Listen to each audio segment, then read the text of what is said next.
Oi pessoal, tudo bem? Obrigado por estar assistindo esse vídeo, e nesse vídeo aqui eu vou mostrar para vocês como se faz fotografia de arquitetura, engenharia, né?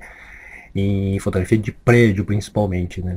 E fotografias que precisem de correção da perspectiva, né? Então, para se fazer isso, para corrigir uma perspectiva de um prédio, por exemplo, né? Que se você fotografar de baixo com uma grande angular, ele vai afinar o prédio ali, o topo do prédio vai ficar o ponto de fuga, provavelmente, ali, né? De tanta distorção que vai criar na fotografia, né? Para diminuir um pouco esse efeito, né, de distorção, existe esse tipo de câmera aqui, que são as especiais para isso, né, que são as field camera, né, que são as basculantes. E essas basculantes aqui, elas podem mexer para cima, para baixo, né, que é o real efeito tilt and shift, né. O tilt and shift dele aqui é porque ele balança para cima, para baixo, para os lados e ainda aqui na diagonal também, né? Em todas essas placas dele aqui, onde está o plano do filme aqui atrás, né? Como dá para ver nessa aqui, ó. Esse plano do filme aqui está na diagonal, o plano da lente também está na diagonal. E aqui, além disso, ainda pode subir e descer esse plano da lente, o plano do filme, e ainda ir para os lados aqui, né? Por isso ela se chama tilt and shift, né? Esse tipo de tilt and shift que tem nas câmeras compactas, né? Que tem aquele efeito, ele só dá uma parte desse efeito, né? Ele só dá um tilt ali, né? Sem ter a possibilidade de fazer o shift também, né? Porque daí com esses dois movimentos a gente consegue controlar a perspectiva, né? Então esse tipo de câmera principalmente, né? Que são as especiais para isso, elas conseguem corrigir a perspectiva bem corrigido e ainda deixar tudo em foco ou deixar uma parte desfocada. Dá para escolher o resultado da foto que você quer, né? Mas precisa saber fazer, né? Nessa página aqui, que é da Toyo, né? A Toyo faz esse tipo de câmera basculantes aqui, né? E ela é uma das famosas em fazer isso. Aqui eles ensinam um pouco a como controlar essa câmera aqui, né? Então aqui nesse aqui eles falam assim, controlando a perspectiva e as linhas paralelas, né? Aqui dá para ver que a câmera está reta, né? Esse plano focal de trás aqui, o plano do filme está normal, e esse plano da lente está um pouquinho acima do eixo aqui que criaria com esse plano aqui, né? Nessa linha. Então dessa forma ele já corrigiria um pouco essa perspectiva, né? Aqui da mesma forma, né? Para mudar um pouco a perspectiva, abaixa essa frente, dá para ver que essa base dele ainda entorta aqui para ficar mais curvado ainda, para dar uma distância maior ainda entre esse eixo aqui do plano do filme aqui para a lente. Fica muito diferente aqui também, da mesma forma, né?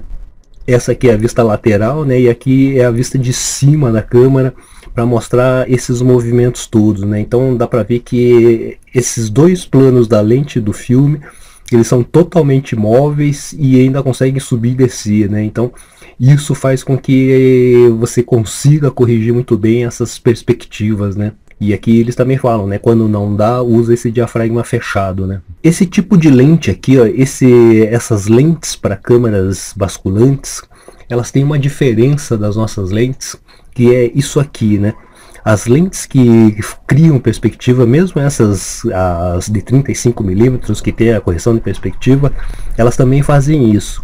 Uma lente comum, ela pega aqui essa projeção da luz, como a gente já falou lá do DX e o FX, ela é menor do que essa projeção desse tipo de lente para basculantes, que a projeção desse tipo de lente de basculante ela é bem maior do que a projeção da lente da DSLR, por exemplo, né? Que ele como não vai ter muita mudança de posição, né? Então o sensor capta só um pouco aqui, né? Ele vaza um pouco de luz além do sensor.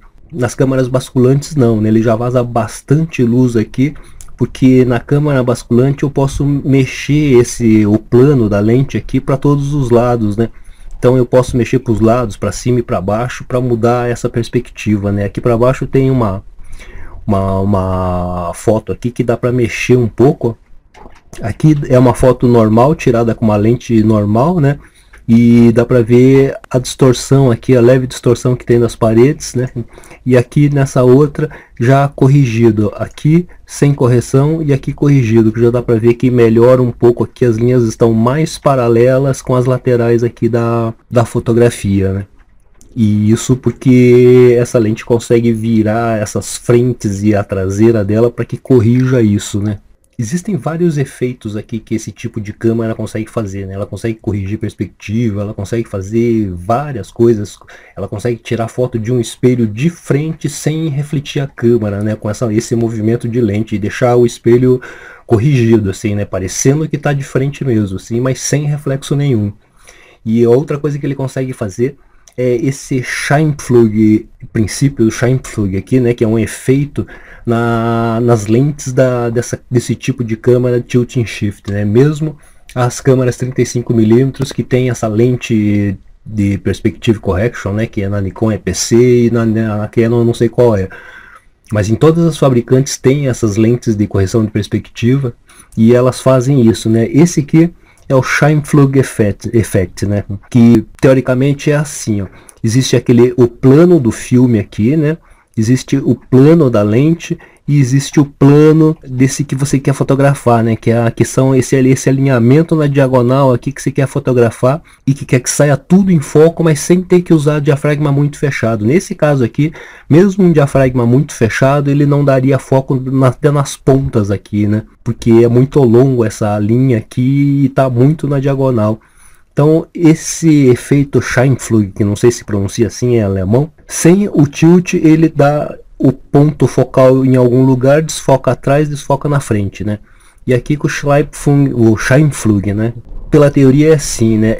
Esse alinhamento dos objetos que você quer fotografar, né? Com o alinhamento da lente aqui, né? Com a linha da lente e esse alinhamento do plano focal aqui, se essas três linhas aqui se cruzarem em algum ponto, em qualquer lugar ali que eles se cruzarem, então isso indica que essa foto ela vai ficar em foco sem precisar usar um diafragma fechado. Quando todas essas três linhas aqui na diagonal, né, se cruzarem aqui a linha do que você quer fotografar, o plano da lente, o plano do filme, essas três linhas com esse efeito que você conseguiu mudar, porque você conseguiu, a lente consegue ir para diagonal, né? Então quando essas linhas se cruzarem aqui, essa cena aqui na diagonal fica toda em foco. O que acontece nessas fotos aqui de hoje em dia, né, que existe o fake tilt que essas câmeras compactas fazem, né, que eles colocam como miniatura, mas em algumas câmeras está escrito tilt and shift, né.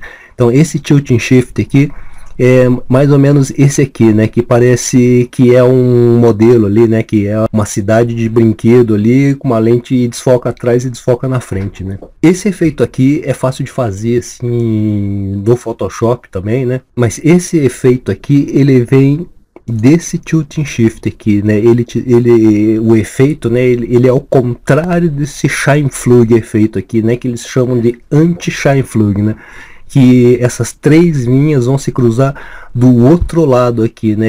Essa linha aqui do paralelo aqui já não tem ligação com esse aqui, né? Então ele está totalmente ao contrário, então ele tira muito mais de foco do que se não tivesse nada aqui, né? Acaba dando esse efeito aqui de fotografia de miniatura, né? E coisas assim. Fica bonito, mas é só um efeito, né? Isso qualquer câmera faz hoje em dia. E não precisa nem ter câmera, né? Aqui eu coloquei uma das fotos minhas aqui, né? Que aqui ele faz o efeito para você que assim pela internet mesmo, né? Aqui eu tirei o foco aqui da frente e aqui eu vou colocar o outro de novo, né? Eu vou fazer gerar essa imagem aqui, ó, com o foco agora aqui no tronco aqui, né?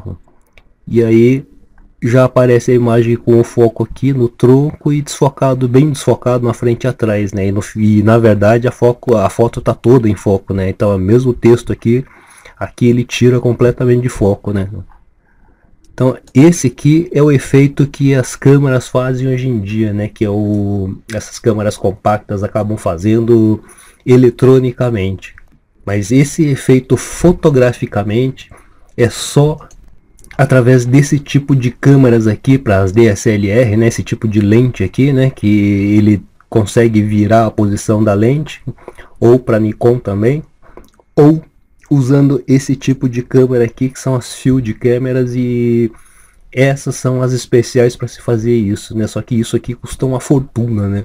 E só que esse tipo de câmera aqui, ele faz muitos efeitos assim que as outras não conseguem, né? Com certeza hoje existem programas, né? Provavelmente até no Photoshop consiga fazer essa correção da perspectiva assim de alguma forma, né? Talvez não perfeitamente. Aqui tem até um programa, ele faz as fotos panorâmicas e ela também corrige perspectivas assim de fotografias. Ele corrige pelo programa, né? Você coloca essa fotografia lá, aí tem que fazer todos esses passos que ele ensina aqui nessa página aqui e acaba endireitando essa foto aqui, né? Ela era assim, ela acaba distorcendo ela de volta para isso aqui, né? Acaba aparecendo essas partes pretas aqui porque era a posição dela aqui, né? Que acaba, como ela precisa entortar de volta, muita parte acaba sumindo na fotografia, mas para um efeito que você precise ver o que está nessa parede, por exemplo, né, com mais clareza, esse programa ajuda bastante a fazer isso, né? Esse é um programa aberto, né, um programa open source, né, que você também pode ir corrigindo ele se acontecer alguma coisa. É um programa grátis, só tem que aprender a usar, né? Eu não sei usar porque eu não faço isso, né, porque eu também não preciso disso, né? E a outra forma assim de você não distorcer as coisas é usar uma meia tele, uma lente assim tele assim, e fotografar de longe, né? Daí dessa forma você distorce menos, né? Com uma grande angular sempre vai ter essa distorção, né? E tem que ter um cuidado assim para que diminua o máximo de distorção dentro dessas imagens. Então, para se corrigir a perspectiva de um prédio, né, principalmente, ou de qualquer outra estrutura, assim, fotograficamente é só com esse tipo de câmera aqui, né? E aí o preço é alto, mas o trabalho fica bem feito e o resultado, se você souber usar bem, fica bastante bonito também, né? Só hoje custa muito caro fazer isso, né? Uma das coisas importantes antes de começar a fotografar é a gente entender o que significa essa palavra, né? Assim, para nós aqui, porque teve na semana aí que teve o varal com o tema arquitetura. Então, nesse tema arquitetura, é importante que a gente entenda o que significa arquitetura, né? E a arquitetura é diferente de engenharia, né? Engenharia constrói lugares, né? E arquitetura já é uma outra coisa, né? Assim, aqui vem, né, o termo arquitetura, né, a junção das duas palavras arque, que significa primeiro, o principal, e tecton, né, que possui o significado de construção. Então, a arquitetura, né, é levada como uma arte também, né, e é uma arte do viver bem, do morar bem, né, do habitar bem. Então, e do bem-estar, né, dentro de um local que é a sua casa. Então, é importante a gente entender assim bastante o que é o tema, né, o que significa esse tema, e a gente tentar fazer com que as nossas fotografias fiquem ligadas ao temas e ligadas assim a esse tema que eu estou fotografando, né? Uma ponte, por exemplo, né? A ponte já tem esse nome de levar para algum lugar, né? Porque ele é uma ponte. Então é importante que nas fotos de ponte, coisas assim, essa ponte te leve a algum lugar, né? Essa minha visão vá junto dentro dessa ponte, com a ponte para algum lugar.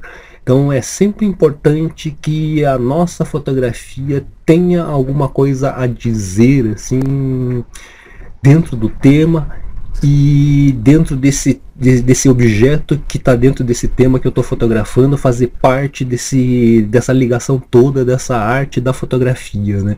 Que é fazer com que eu entre nessa imagem e viaje por dentro da imagem, né? Que ela tenha alguma coisa que chame a atenção em primeiro lugar, mas que se for uma ponte, que essa ponte me leve para algum lugar dentro da fotografia, né? Assim, ou mesmo uma casa, assim, me faça sentir bem vendo aquela foto, né? Então isso é a arquitetura, né? Assim, é a gente se sentir bem dentro de um ambiente, né? Então é importante que a gente, na fotografia, olhando uma fotografia, a gente também se sinta bem dentro dessa fotografia. Se for assim, se a gente conseguir fazer isso, aí a nossa foto já está bem melhor, né? E já tem uma linha a se ver dentro da fotografia em que chega a algum lugar e termina em algum lugar, talvez, né?